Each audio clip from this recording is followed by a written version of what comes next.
تحفظ دین ختم نبوت میڈیا یہ ٹیم اس طریقے سے کام کر رہی ہے۔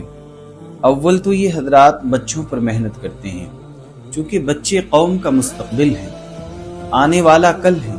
اگر یہ خراب ہیں تو ہمارا مستقبل خراب ہے۔ یہ سنور گئے تو گویا ہم سنور گئے۔ یہ ایمان و اسلام و عقائد میں مضبوط ہے تو گویا ہم ایمان و اسلام و عقائد میں مضبوط ہیں۔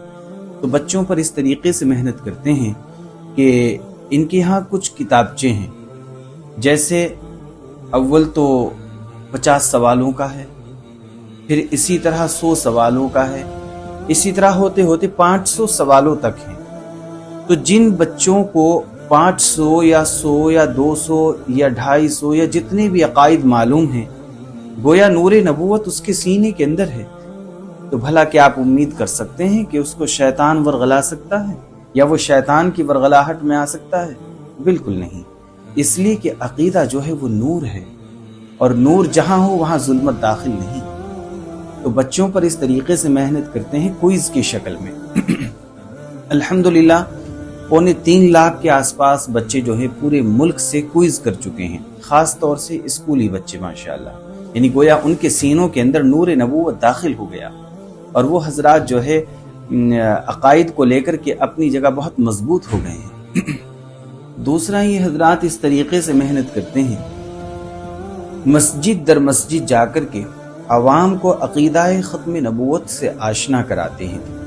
جیسے مسلمان لا الہ الا اللہ سے واقف ہیں، اسی طرح یہ حضرات چاہتے ہیں کہ لوگ عقیدہ ختم نبوت سے واقف ہوں، ان کو پتہ ہو کہ عقیدہ ختم نبوت کیا ہے، کہ اگر ہلکا سا بھی جھول پڑا تو ایمان کے لالے پڑ جائیں گے۔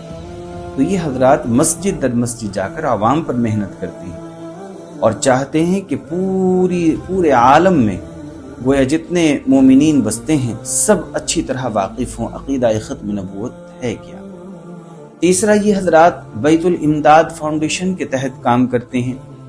بیت الامداد یہ ہے کہ مثلا جو یتیم ہیں، بچے ہیں، ان کی کفالت، اسی طرح جو غریب ہیں ان کی مدد کرنا، اور جو بھی کچھ ہو سکتا ہے، بیماروں کے لیے دوائی کا انتظام یا اس کے علاج کا انتظام، اور بھی دیگر چیزیں اور ضروریات ہوا کرتی ہیں، تو مستقل یہ جو ہے رفاہی خدمت میں بھی مشغول ہیں۔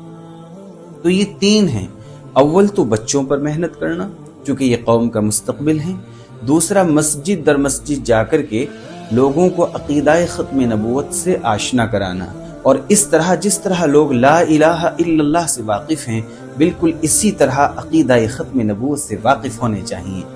تیسرا یہ حضرات جو ہے غربا، یتامہ اور جو ہے بیمار، ان حضرات کی جو ہے مدد کرتے ہیں جہاں تک ہو سکے۔ تو گویا سیدھی سی بات ہے کہ قوم سے اسہات لینا اور اسہات خرچ کر دینا خلوص للہیت کے ساتھ، یہ ان حضرات کا مشن ہے، خدمت خلق۔